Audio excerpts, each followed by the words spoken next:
All right, everybody, welcome back to episode 5 of the DIY bow build.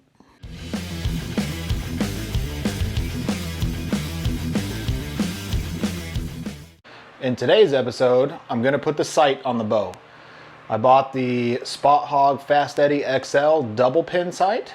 So I'm going to go ahead and get it installed, get my first axis adjusted, my second axis adjusted, and my third axis adjusted. Before I go too far into it and before I get it installed on the bow, I do need to make some adjustments to the actual sight before I get it installed.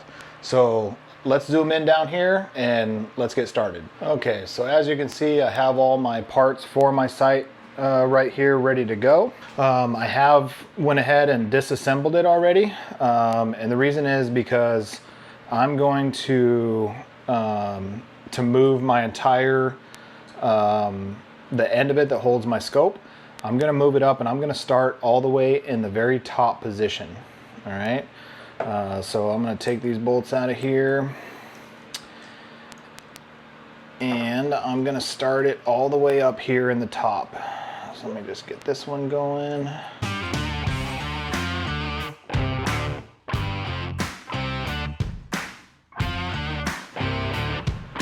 So on these Spott Hogg Fast Eddy XLs, your second axis is actually adjusted right up here. So the inside of this bolt hole is oblonged in there. So you have a set screw on this side and a set screw on this side. You just loosen those up, and then if your bolts are loose, you can twist this way, and that'll get your second axis set up.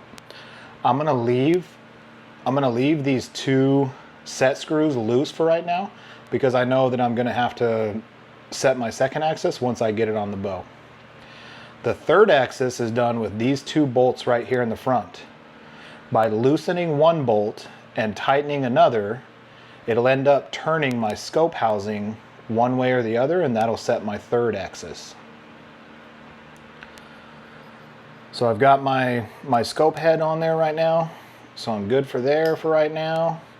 Now I can go ahead, I guess I can go ahead and put my scope in here. I'm not exactly sure where I need to run this scope, so I'm just going to kind of eyeball it for now and put it in there a little ways, and then I'm just going to I'm not really going to tighten this down, but I am just going to go ahead and just snug it for a minute. Okay, I can see when I look at it from the side view like this, I can see that my scope actually needs to tilt back a little bit, so I can do that. I'm just going to snug that for just a second. Okay, so I've got my scope head moved up where I want it. That's going to be my starting position, and then I'll get my sight tapes figured out, and if I have to come down my sight bar right here, then I have plenty of room to do that. But just from previous experience setting up my Bowtech Revolt, I know that I wanted to start at this very top position, so that's what I got there. For now, I am going to run the bigger scope ring, but it's a possibility that I might end up going down to the smaller scope ring to where it's just the single ring around there. On this bow, on this Hoyt RX-4 Ultra, this is the first time I'm running a 3/16 peep sight, so I'm not sure how it's going to look, how my sight housing is going to look through that peep. So I'm going to keep this one on here for now, but if I wanted to change it, it's super easy just to twist. You can just twist this part off and then you can put the smaller one on there. But like I said, for now, for me, I'm going to go ahead and leave the bigger housing on there for right now. I kind of like that extra sight picture. Okay. All right, so I got my scope all worked out.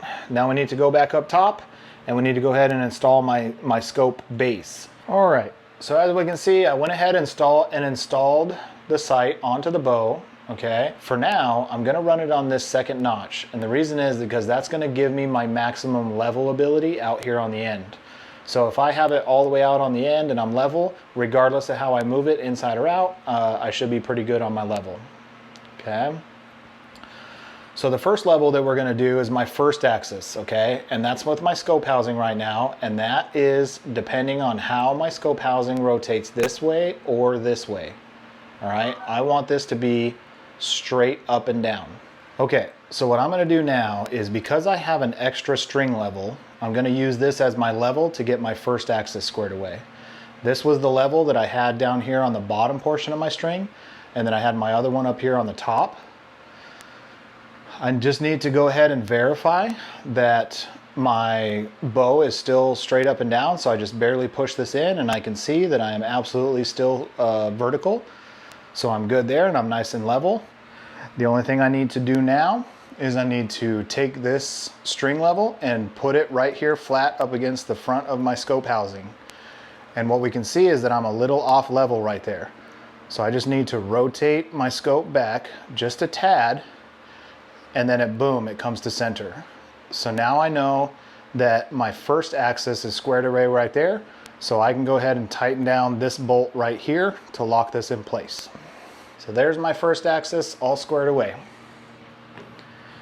The camera angle might show that it's a little off, but when I look at it directly this way, it is actually good because this is straight right here. All right, so now I need to get my second axis squared away. And if you look down in here just past my pin, you can see that my bubble is kicked pretty much all the way over to that side. So what I'm gonna do is right here on my scope tower, or my scope base or whatever it's called right here, this is where I'm gonna loosen this bolt and I'm gonna loosen the one underneath here. And this hole is oblong, so I should be able to rotate this left and right. And when I rotate this left and right, or I move it, shift it this way, or I shift it this way, that should bring my level, my bubble back into the center right there. Now, what I will say is that to do this second axis adjustment this way and this way, you need to make sure your bow is also level this way and this way. So I just happen to have a yardstick level, like a contractor's level. So I did go ahead and put it on the side of my limb here and the side of my limb down here, and I am squared away level this way and this way, okay? So now the only thing I have to worry about is my second axis bubble in here. So let me loosen these screws and let's see if we can get that centered out.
And that should be good there. Let me just give my level one last check to make sure. And I am still good. Now we can move on to adjusting my third axis, and my third axis is my tilting of my scope this way or this way. So that would be this housing coming this way or this housing going this way. All right. So to set the third axis on this bow, I'm gonna have to actually draw it back, and I've got my Hamskea third axis level on here, and it comes with this stem. It comes with this stem right here that I'm gonna use, and I'm gonna go down a straight line. A lot of people use a plumb bob, and they'll put the plumb bob from the ceiling down to the ground. I'm actually going to use the corner of this wall right here. I tested it with my contractor's level, and this is actually straight up and down. So I'll be good to use the corner of this wall right here.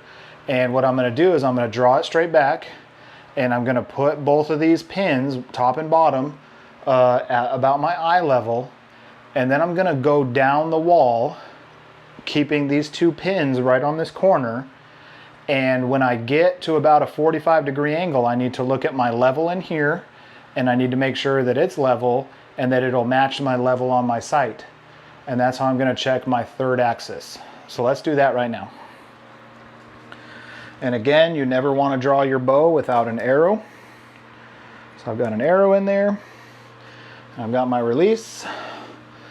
So now I'm gonna draw it back. I'm gonna put my anchor in my spot. And then I've got my 2 pins straight up and down. My level is straight. My hamskey level's level. And now I'm gonna drop down. Okay, I'm gonna drop down, I'm gonna drop down, I'm gonna drop down. Okay, I'm gonna stop about right there. I got my 2 pins on the corner of the wall. Straighten out my hamskey level a little bit. And then what I can see is that I need to adjust my 3rd axis. So what I can see was that my bubble was kicked all the way over here to the left. Okay, so what I'm gonna do is I'm gonna adjust to where I can get that bubble to come back to the right a little bit when I do that draw. One of the other things that I noticed on my 3rd axis adjustment here is it would appear that my left hand side over here all the way on this side is all the way maxed out, and I have a bigger gap over here on this side. So I'm gonna do this in small increments. So what I'm gonna do is I'm gonna loosen this side 1/4 of a turn, and then I'm going to tighten this side 1/4 of a turn, and I'm gonna see what that does for my bubble level. All right, so here's my 3rd axis bolts. So what I'm gonna do is I'm going to turn this bolt on the left. I'm just gonna loosen it about 1/4 turn. And then I'm going to tighten this side about 1/4 turn. Okay, and then let me tighten this down just a smidge. All right, now I'm gonna repeat that process. I won't bore you guys with the details, okay, but I'm gonna go back and forth like this several times until I get my bubble squared away. All right, everybody, so there it is. Sight's installed. Got my 1st, 2nd, and 3rd axis all squared away. We're almost ready to sling some arrows out of this thing.